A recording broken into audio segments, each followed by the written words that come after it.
Hi guys, it's Nunu and it's week 9 in modules. It's spring break. There's no homework. Use your time to complete any missing assignments or read text for upcoming assignments, all right? I'm going to click on this link right here to take me into modules.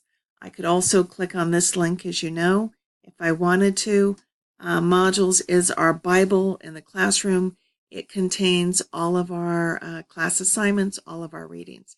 So I'm going to use this handy link I've created here, and it takes me into week 9, which is, of course, no homework.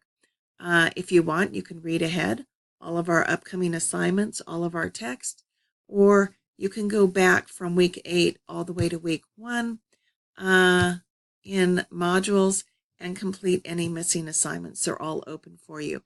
As you know, I accept late assignments. I just need you to communicate with me here in the inbox and let me know what's going on so I can see if I can help you. Oh, and by the way, please don't forget to fill out this course evaluation. It's very helpful. All right, I'm going to click on the back arrow, which will take us back into our home screen.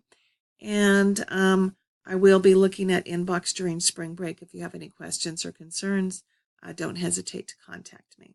All right, have a safe, happy, restful, wonderful spring break.